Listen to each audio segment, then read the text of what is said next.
GoNat 2025, 13th and 14th of September, SS Convention, Shamshabad.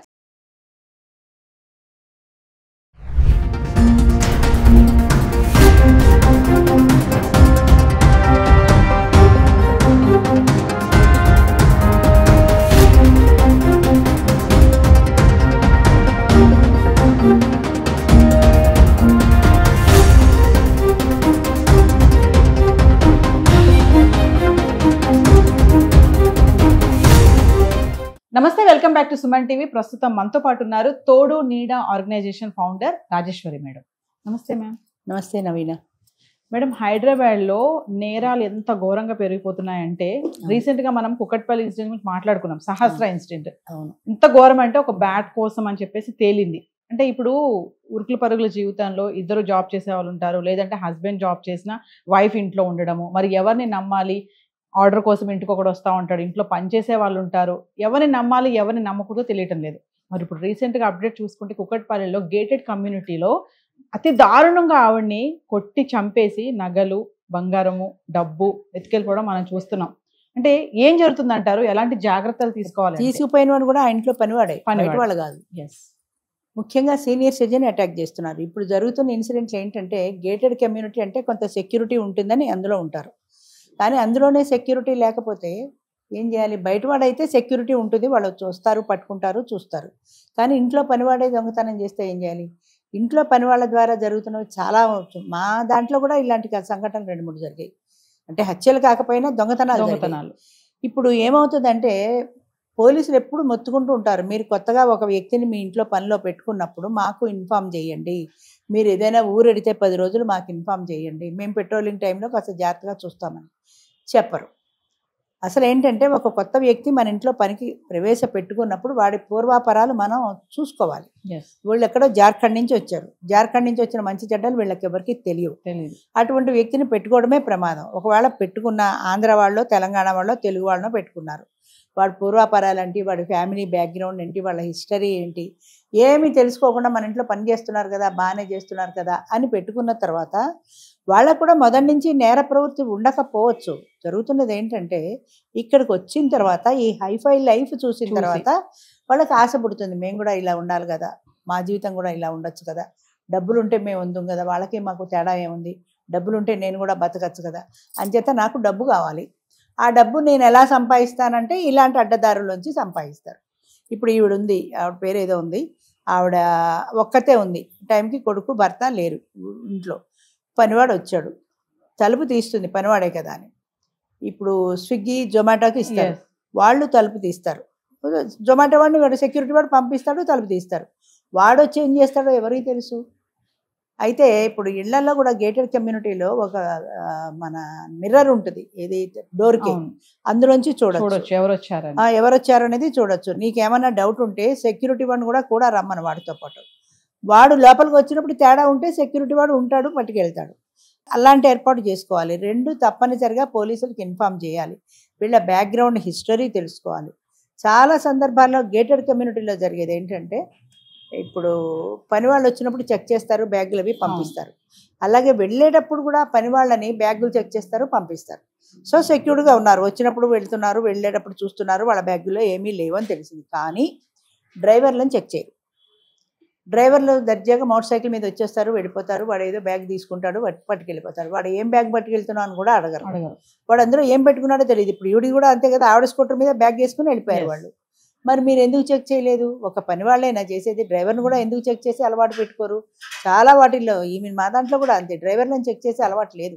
మరొక విషయం madam, ఇలా ఇంకొకటి ఏంటంటే బాగా ఫ్రీడమ్ ఎక్కువైపోయి ఇప్పుడు లగ్జరియస్ లైఫ్లో పని వాళ్ళ ముందే వాళ్ళు పని చేసుకుంటున్నారు, వాళ్ళు ఏం పట్టించుకోవట్లేదు. వాళ్ళ ముందే వీళ్ళు ఫినాన్షియల్ మ్యాటర్స్ మాట్లాడుకోవడం, ఉన్న బంగారాన్ని తీసి సర్దుకోవడము, డబ్బులు తీసి సర్దడము వాళ్ళ ముందే వాళ్ళు గమనిస్తూ ఉంటారు. లాకర్, మా చుట్టాలింట్లోనే వాళ్ళ ఎదురుగుండానే వీళ్ళు లాకర్ తీస్తుంటే లాకర్ నెంబర్ వాళ్ళు ఈజీగా పట్టేశారు. వీళ్ళు బయటకు ఇల్లప్ప చెప్పేసి బయటికి పోతుంటారు కదా, బయటకు వెళ్ళినప్పుడు శుభ్రంగా లాకర్ నుంచి తీసేసుకున్నారు. కట్టలు నోట్లుంటే వాళ్ళు తెలివిగా కట్టలు తీసుకోవాలా, కట్టలోంచి కొన్ని నోట్లు తీసుకున్నారు మధ్యలోంచి. అంటే కట్ట ఉంది కదా అనుకుంటారు, కానీ రోజు కట్టలు లెక్క పెట్టుకోరు కదా. కొన్ని లక్షలు ఉన్నప్పుడు రోజు కట్టలోంచి 500 నోట్లు 4 తీస్తుంటే 2-3 కట్టల నుంచి తీస్తే వాళ్ళకి 2000 వచ్చేసాయి. శుభ్రంగా బ్యూటీ పార్లర్కి వెళ్ళడం, చీరలు, నగలు, జల్సా చేస్తున్నారు వాళ్ళు. కొన్నాళ్ళకి ఎవరికో వీళ్ళు బాకీ తీర్చాల్సి వచ్చి కొన్ని నోట్ల గట్లు 10 గట్టాలు తీసుకెళ్ళి బాకీ తీర్చినప్పుడు ఆయన లెక్క పెట్టుకుంటే తేడా వచ్చింది. ఆయన వీళ్ళకి ఫోన్ చేసి చెప్పాడు, మీ మీద నమ్మకం ఉంది, మీరు కట్ట ఇచ్చారు కరెక్టే, కానీ కట్టల్లో డబ్బులు తగ్గుతున్నాయి, ఒకసారి చెక్ చేసుకోండి అని. అప్పుడు వీళ్ళు నిఘా పెడితే పనివాళ్ళు తీస్తున్నారని తెలిసింది.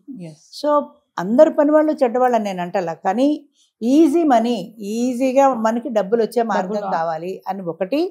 2, ఈ హైఫై లైఫ్లో ఉండే ఈ బ్యూటీ పార్లర్లకి వీటికి వాటికి తిరుగుతున్నప్పుడు నేను కూడా అలా ఉంటే బాగుండు కదా, నేను కూడా అలా ఉండొచ్చు కదా, నాకు డబ్బు లేకపోవటం వల్లే కదా నేను ఇలా పనులు చేస్తున్నాను అన్న సైకలాజికల్ ఫీలింగ్ అది నేర ప్రవృత్తే కావచ్చు, మంచిది కాకపోవచ్చు, కానీ ఆ మనస్తత్వం ఎక్కువ అవుతుంది. ముఖ్యంగా ఈ యూట్యూబ్ ఛానల్స్ వీటిల్లో చూస్తూ ఉంటారు ఇలాంటి నేర ప్రవృత్తి ఉన్న వాళ్ళు. వాళ్ళకి ఎక్కడో ఇందులోనే చూశాను, నేపాల్ నుంచి వచ్చిన వాళ్ళు పనిలో పెట్టుకుంటే వాడు కొన్నాళ్ళు పని చేసి వాడు చుట్టాలను కూడా ఇంకో ఇద్దరిని తీసుకొచ్చి ఇంట్లో పెట్టాడు. వాళ్ళు శుభ్రంగా టీ ఇచ్చి ఆ టీలో మత్తు మందు కలిపి ఆవిడకి ఇచ్చారు. తాగేసి ఆవిడ పడిపోయింది, మొగుడు పడిపోయాడు, ఈవిడ పడిపోయింది. అయితే ఈవిడ టీ ఏదో చేదుగా ఉంది, టేస్ట్ బాగాలేదని సగమై తాగింది. కొంచెంసేపటికి ఆవిడకి మెలకు వచ్చింది. వీళ్ళు కాళ్ళు చేతులు కుర్చీకేసి కట్టేశారు, డబ్బులు తీసుకున్నారు, వెళ్ళిపోయారు. వాళ్ళు ఇంట్లో పని వాళ్ళే కాబట్టి గేట్లో కూడా ఎవరు అభ్యంతరం పెట్టలా, వెళ్ళిపోయారు. అందరూ తలదికి వెళ్ళిపోయాక ఈవిడికి మెలకు వచ్చింది. మెలకు వచ్చేప్పటికి కుర్చీ కట్టేసింది. తెలివైంది కాబట్టి ఆవిడ ఈ కుర్చీతో ఎగురుకుంటూ ఫోన్ దగ్గరికి వెళ్ళి పక్క వాళ్ళకి ఫోన్ చేసింది. వాళ్ళు వచ్చారు, కట్లు ఇప్పారు, ఫోన్ చేశారు. తర్వాత మొత్తం మీద ఎవరినో పట్టుకున్నట్టున్నారు అనుకో, అది తర్వాత సంగతి. ప్రధానంగా సీనియర్ సిటిజన్సే కాదు, ఇప్పుడు యంగ్స్టర్స్కి కూడా పాకుతోంది ఇది. పూర్వం సీనియర్ సిటిజన్స్ మీదనే ఈ దాడులు ఉండేవి. సింగిల్గా ఉన్న యంగేజ్ వాళ్ళకు కూడా ఇలాంటి దాడులు జరుగుతున్నాయి. కాబట్టి ఎవరైనా సరే పని వాళ్ళని పెట్టుకునే ముందు తప్పనిసరిగా పోలీసులకు ఇన్ఫామ్ చేయాలి. వాళ్ళ ఆధార్ కార్డు, వాళ్ళ అడ్రస్ వివరాలు తెలుసుకోవాలి, వాళ్ళ బ్యాక్గ్రౌండ్ తెలుసుకోవాలి, వాళ్ళు ఎటువంటి వ్యక్తులు, వాళ్ళు మంచి వాళ్ళ చెడ్డవాళ్ళ, వాళ్ళ ఫ్యామిలీ హిస్టరీ ఇవన్నీ తెలుసుకోవాలి. ఎంత పనివాళ్ళైనా సరే మనం ఒక్కళ్ళమే ఉన్నప్పుడు పనివాళ్ళు ఒక్కళ్ళు ఉన్నా కూడా ప్రమాదమే. వాడికి లేనిపోయిన ఆలోచనలు వస్తాయి ఒంటరిగా ఉన్నామనేప్పటికీ. అంచేత మనం ఆ దృష్టితో జాగ్రత్తగా ఉండాలి. ఎవరైనా తలుపు కొడితే బర్రమని తలుపులు తీయకూడదు. ఏదో ఉంటుంది, మిర్రరే కాకుండా గ్రౌండ్కు ఒక చిన్న టీవీ లాంటిది ఏదో ఉంటుంది, స్క్రీన్ ఉంటుంది, బయట ఎవరైనా వస్తే చూడొచ్చు. నువ్వు స్విగ్గీ జొమాటో వాడు వచ్చాడు, నీకు అందులో కనపడ్డాడు, వాడు కొత్త వాడే, కానీ స్విగ్గీ వాడే కదా, జొమాటో వాడే కదా అని తలుపు తీసే రోజులు కూడా కావు.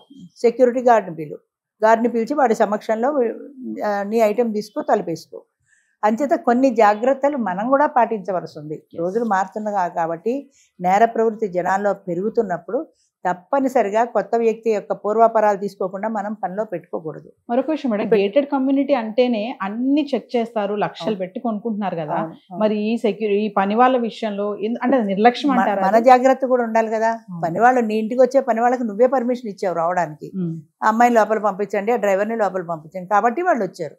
అందులో సెక్యూరిటీ ఫాల్ట్ లేదు కదా. సెక్యూరిటీ ఎంతవరకు పరాయి వాళ్ళు రాకుండా చూడడం వరకు. పరాయి వాళ్ళు ఎవరైనా వస్తే నీకు ఫోన్ చేస్తారు, పలానా వారు వచ్చారు పంపించమంటారా అని. నీకు డౌట్ అయితే పంపించొద్దని చెప్పు, నీకు తెలిసిన వాళ్ళే అయితే పంపించమను. నీకు ఇంకా స్విగ్గీ జొమాటో లాంటి వాళ్ళు ఎవరైనా ఉంటే సెక్యూరిటీ గారిని కూడా రమ్మని చెప్పు.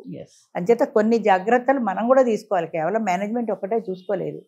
పని వాళ్ళైనా సరే వచ్చేటప్పుడు వెళ్ళేటప్పుడు కూడా వాళ్ళు చెక్ చేయడం అలవాటు చేసుకోవాలి. ఇప్పుడు వీడు బ్యాగ్లో సర్దుకొని వెళ్ళిపోతున్నాడు అంటే పని వాళ్ళు చూడలేదు కాబట్టి వాడు బ్యాగ్ చెక్ చేస్తే అప్పుడే దొరికేవాడు. వాడు బండి వేసుకుని కూడా వెళ్ళారు అంటే, స్కూటర్ వేసుకుని వెళ్ళిపోయారంటే ఎంత ధైర్యంగా అంటే వాడిని స్కూటర్ ఆపలేదు, అది మేడం స్కూటర్ అని వీళ్ళకి తెలుసు కదా, వాళ్ళ పని వేడా కదా అని ఊరుకున్నారు అంతే.